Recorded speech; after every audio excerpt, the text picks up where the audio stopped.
Hey Cameron, Good to meet pleasure you. to meet you again. Thanks so much, Ed. Yeah, I thought, Thanks for having me. my pleasure. Thanks for taking the time to sit with me. As you are well aware, there is a banner in front of us, and the banner says veganism is a moral obligation. What do you think about that statement? I'm kind of interested to hear, and this is mostly why I sat down, to hear the points, the cases that you make, and then also I did see that of the Change My Mind edition, kind of the inspiration from that like YouTube series that went viral, and just to kind of bring up my perspective on why on initial view I had some disagreement with the statement. Please. And so yeah, that's where I'm at. What is your initial disagreement, which is only some disagreement? What is that initial disagreement? Well, I think that it's very context dependent. For example, like veganism is a moral obligation. I disagree in the sense that if you look at just in the wild, right, animals are killed by other animals naturally, and that's the way it is. Is it sad? Right, obviously life is beautiful in any organism, but it's gonna come to an end, and especially in the wild for animals, a lot of those situations are kind of ugly. You know, they're not. It's very brutal, and I think a lot of the times, if you look at slaughterhouses or whatever the case may be in human culture, I would argue that it's a lot more humane the way we kill animals than they would die in the wild. Okay. Even if that is the case, let's plug this into two different things. Firstly, let's just look at the wild animals, and then let's talk just on the point that you made. With the wild animals, when it comes to our morality, should we look to the actions of wild animals to find justifications for what we choose to do in our... Very solid point. That's a really good point. But I totally get where you're going with that. I think the only thing is, yes, are we comparing ourselves to wild animals? Well, in some point, or to some extent, I guess yes, which is, you know, brings in a whole nother dilemma of we're wild animals, right? And I get where you're going with that, but Because obviously animals in the wild, and what you've said is I totally agree with. Because obviously animals in the wild, they kill out of necessity, don't they? Right. For food, they kill because they have to eat the animals they consume. But where we live, with the intelligence that we have, with the context of our modern society for you and I, we don't have the necessity that lions do to eat meat. And also other wild animals do... a whole host of things that we would never justify. Infanticide, sexual exploitation, of course, you know, they engage in sexually abusive acts. So there are things that wild animals do that we would never morally justify in our society just because wild animals do them. Okay, True. Great. So then the next point you raised was, well, you know, in slaughterhouses, theoretically, perhaps, we could kill these animals in a way that is preferable to the way they die in the wild. Okay. That argument's an interesting argument, but it only works again with that notion of necessity. Now, the animals that we farm and kill, it's not the choice of do they get killed in a slaughterhouse or do they die in the wild. The animals in the wild will die in the wild. The animals we farm will die in a slaughterhouse. So us breeding animals into a farm, putting them into a slaughterhouse and killing them in the ways that we do, doesn't reduce the suffering that animals endure in the wild. We're not taking animals out of that context and putting them in a different context because we have to. We are unnecessarily breeding more animals into existence and putting them through a different system, which also causes them suffering and doesn't change anything about what happens in the wild. Would you agree with that? that is true. Yes, I would agree with that. I would agree. Okay, so the next thing to establish then is, whilst we recognize that what happens in the wild might not be preferable for the animals who are killed in the wild, is what happens in slaughterhouses preferable for the animals who are killed in the slaughterhouses? Well, I mean, for those individual animals, obviously, right, the goal of survival from an animal's perspective, as far as us humans know, is to survive and reproduce. Yeah, right. And so, obviously, if we're killing them, then they're not really succeeding those goals. So, I guess on a species level, but more of an individualistic level. The point that you initially were trying to make was that slaughterhouses are acceptable because they may inflict less suffering than what happens in the wild. So, what you've created there is the recognition that the aspiration to reduce suffering is preferable. But do animals in slaughterhouses suffer? Again, I think that varies wildly, right? If you go to the grocery store, you see cage-free eggs versus, you know, so I think especially nowadays, I would argue that animals kept in facilities breeding for the sole purpose of harvesting eggs, milk, meat, whatever the case, from personal experience, I haven't necessarily been to one of those facilities, but I think it's a very fair point to at least make the argument that, at least in the point we are here today in the 21st century, the situation that animals are in slaughterhouses is significantly better than it might have been in like somewhere like the 1970s or that area. I think that's so interesting because normally people tell me that we need to go back in time, that what we do now is really bad, so we need to go back and kind of go back. But you've kind of said something that's the opposite. Okay, let's take what you say and let's take it on face value, and let's say that what happens in the slaughterhouse may be quote unquote better than what happened in the 1970s. We can debate whether that's true or if it's, it probably isn't, or maybe it's comparable in terms of what happens. But even if we say that is true, let's say it's better than it was in the 1970s, does that mean that it's objectively moral? Because we can always do something in a worse way. We can always, cause more suffering. We can always cause more pain. We can always cause more fear. But does the fact that we can cause more of something make causing it in any capacity morally justified? Well, of course not. And that's a totally fair argument. Objectively, is it necessarily right what we're doing? The answer would be no. Okay. Right, which supports your argument. Now, the only argument I would be making is there's a demand for these products, yes. And we as people, we have the intelligence and the ability to be able to take advantage of these animals. Is that morally okay? Okay. Do you subscribe to the philosophy that might makes right?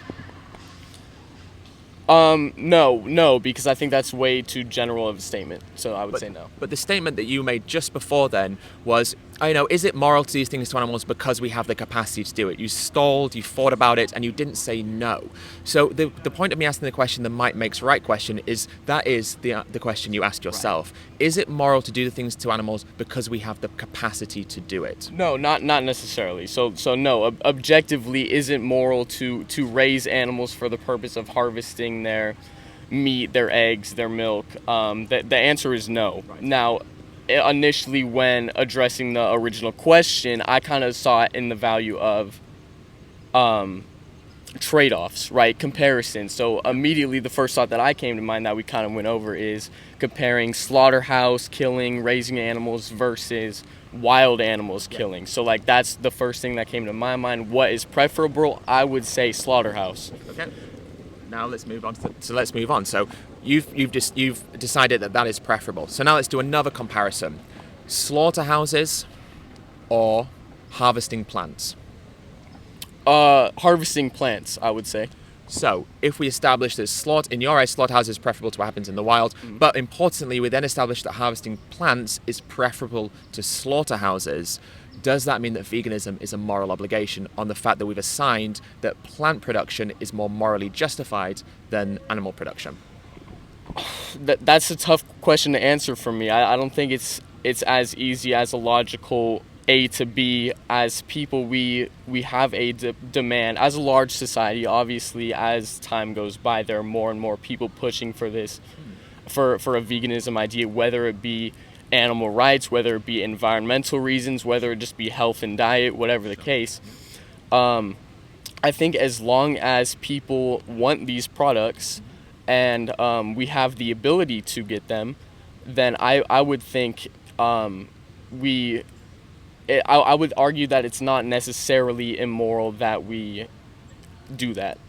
So the moral justification for what we do to animals is because we want to do it to animals. Okay, yeah, I see where you're going. And again, I think that's just kind of reducing it to. I think there's always context, right? And obviously we have certain laws in place in terms of what is acceptable in animal confinement areas and raising animals, and we also have animal rights groups that influence laws regarding hunting, whatever the case. Sure. Does legality equal morality? No, and although I would argue that we should base our laws mostly off of morality, I think that's kind of what the idea of laws are. Is we form laws. Why is murder illegal? Because it's immoral. Right. Essentially, right. You go back to centuries ago. Most laws were formed off of I would say it's fair to say mostly biblical values. Yes. And most of those, I think, come from an idea of some certain type of morality, or at least what they used to view as moral. And so I would say that. Okay. So let's have a look at your morality then. When it comes to animals, or it comes in general, what sort of characteristics do you think a quote unquote kind of moral person would have? How do they live? In terms of animals? Just generally. What in your eyes is the example of a moral human? So, okay, I would say that, well, I'm going to kind of try to take it in the context of animals, focus on the subject matter. I would say, that doing what is the least suffering, the most humane, very general kind of dumb term, for all parties, right? So for example, you look at an injured animal on the side of the road that's suffering and in pain. Yeah. Is it more moral to kill that animal? I would argue probably. Sure. But what about in the context of where an animal is not suffering on the side of the road, they're suffering because of what we do to them? What about when it comes down to that notion of humane? How do we then apply these words in a objective and consistent manner to what we do to animals? And what I mean by that is, what does the word humane mean? If we open up a thesaurus and we find the word humane, what synonyms are there for the word humane? I would equate it to suffering, or the opposite of suffering. What's the opposite of suffering, I guess? So if you act in a humane way, you act in a way that would ensure that there is no suffering. Okay. That would make you a compassionate person, a kind person. Yes. Yeah. So when we open up the thesaurus, the other words, the synonyms we see are words compassionate, kind, and benevolent. So then the question becomes, is unnecessarily exploiting and killing animals kind, compassionate, benevolent, and, of course, humane then? It would not be. It would not be. So, what we established before is that veganism, in your words, is morally preferable. You said it was like more morally right. Yes, it is. It is morally preferable compared to eating. And for me, I think it matters a lot more just in terms of like the environment. Like I'm not vegan myself. No. Just because I enjoy like the taste of eggs and meat and whatever the case.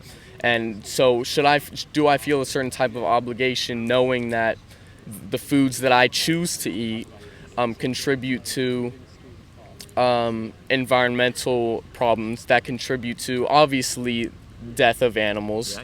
Of course. And is that something to think about? Yes. And I think everybody should think about that. But then I think it really just comes down to trade-offs, and I think a lot of people, myself included, aren't necessarily willing to make changes in terms of diet. And that would be because you enjoy the taste.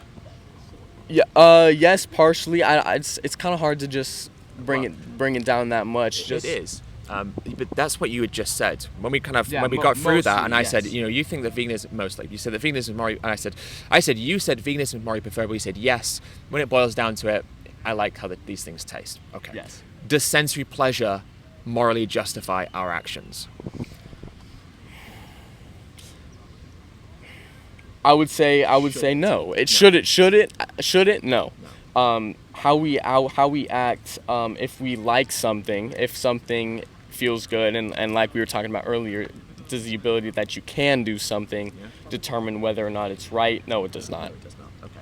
So the justification that you had for not being vegan just a moment ago, and then you said mostly was the justification you're using was taste, which is a sensory pleasure, of course, which you've just established doesn't provide a moral justification for you to continue consuming meat, dairy, and eggs. So we've established in your eyes that it is morally preferable, and then the justification that you had for continuing to do so doesn't morally justify it. So where do we go from here?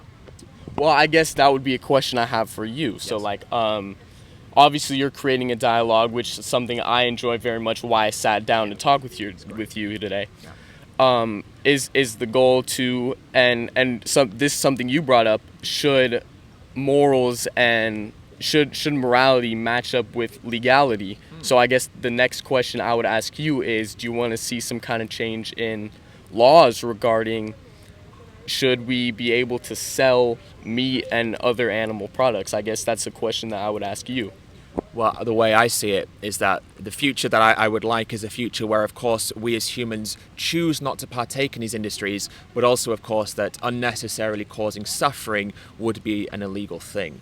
Now, does that mean that that's where I should focus my time? No, for a couple of factors. Firstly, these changes come from individual determination.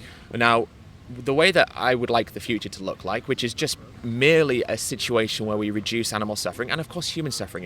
We want to reduce all forms of suffering as much as is possible.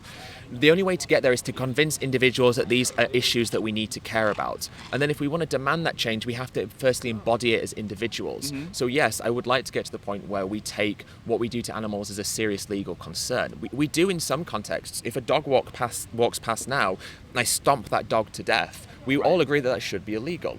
I just merely think that stabbing a pig in the throat should also be illegal as well. But to get to that point, we have to create a consensus of opinion that that's where we should be. Because laws, whilst we would hope they're determined by morality, are more determined by cultural norms, by what that society thinks is acceptable rather than what is objectively acceptable. Hence why in certain cultures homosexuality is a sin, or is illegal. Not because it should be, because it's immoral, but because the culture is determined that the consensus of thinking is that it should be. But it isn't immoral.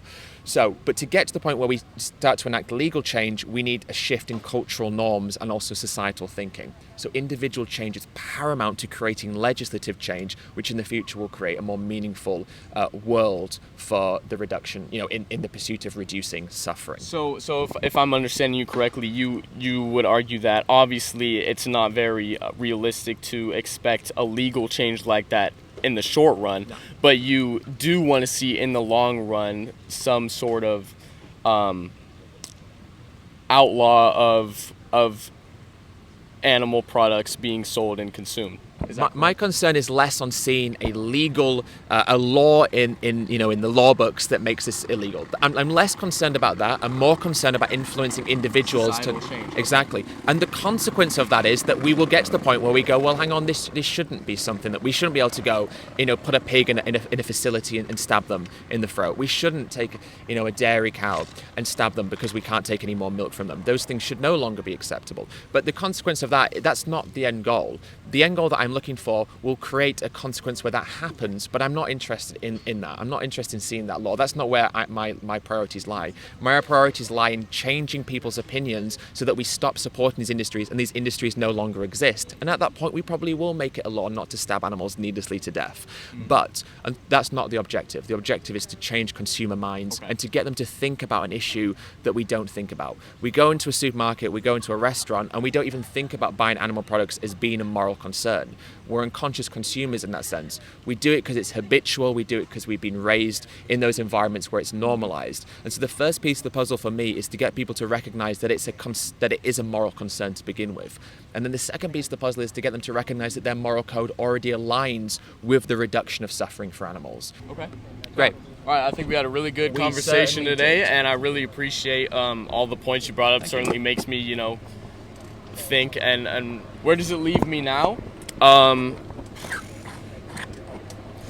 think honestly our conversation, kind of the subject matter aside, is a lot more, philosophical, and in terms of like what is morality and where does that lie in terms of just not necessarily buying food at a supermarket, but just our everyday actions in general.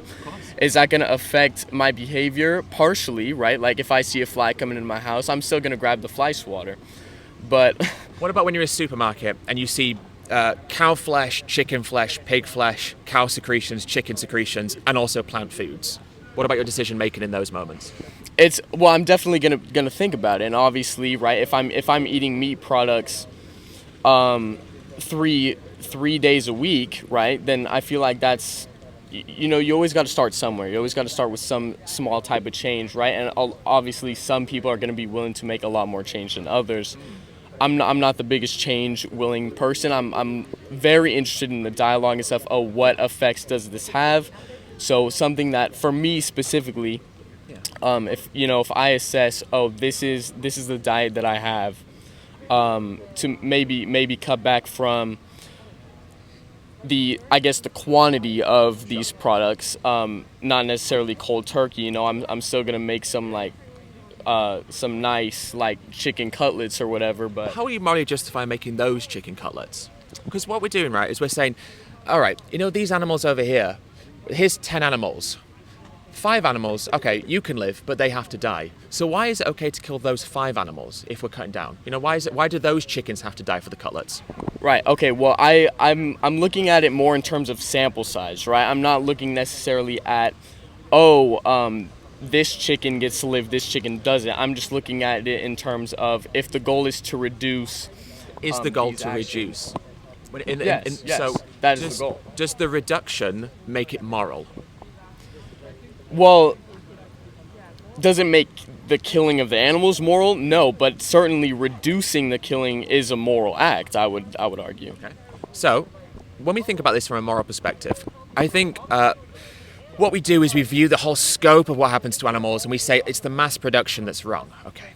But even if we just kill the one chicken for the cutlets you're talking about, what happens to them, the suffering and ultimately the taking of life, that's not diminished because we didn't do it to 9 other chickens. When we view issues of morality in the context that we are now, we're viewing it from the issue of the individual, because what we're talking about is our individual experiences. Suffering, pain, fear, the taking of life. Of course it happens on a mass scale, but inherently what we're talking about is issues of individual experience. So, when it comes down to this issue of morality, sure, you could say that it's more moral, but you could also make the argument that stabbing 2 people is more moral than stabbing 5 people. It's more moral, but it doesn't mean that it is moral. So when we talk about reduction, if reduction shouldn't be the goal, because a reduction is just merely causing suffering, causing less suffering, but still causing it. No, right, and you're right. I'm just arguing, you asked, what is my personal, where do I go specifically myself from here? Yeah. And that's my answer for you. Is that what I mean by that, is that the end goal? Is the reduction the end? Because I just described it to you, but here's what I think could be an alternative. The reason that we say reducing is it creates psychological distance from what we're accepting.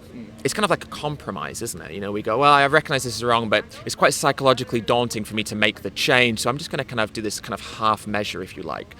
It's the psychologically daunting aspect of it that's holding us back. So instead of saying reducing, why don't we say day by day? And maybe you heard me say this to the other person, I'm not sure.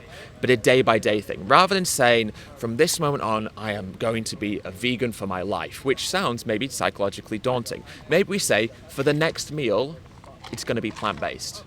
And then for the next meal, it's going to be plant-based. And we just take it one day at a time. So instead of thinking of my life, which, you know, hopefully for you is maybe another 65, 70, 80 years, hopefully, you know, of course I hope, as long as it possibly can be. So the prospect of changing something for that length of time may be psychologically daunting, but the prospect of changing something for one day is a lot less daunting. And then each day that goes by becomes easier. And then after a certain number of days, you go, well, I don't ever want to consume those again, because maybe you have a mentality shift. So rather than saying reducing, maybe we say day by day, meal by meal, plant-based. And then if we slip up on one meal on one day in the future, we go, okay, I've slipped up, but the important thing is to keep going. The next meal, the next day. Maybe that's a different way of looking at it. Okay.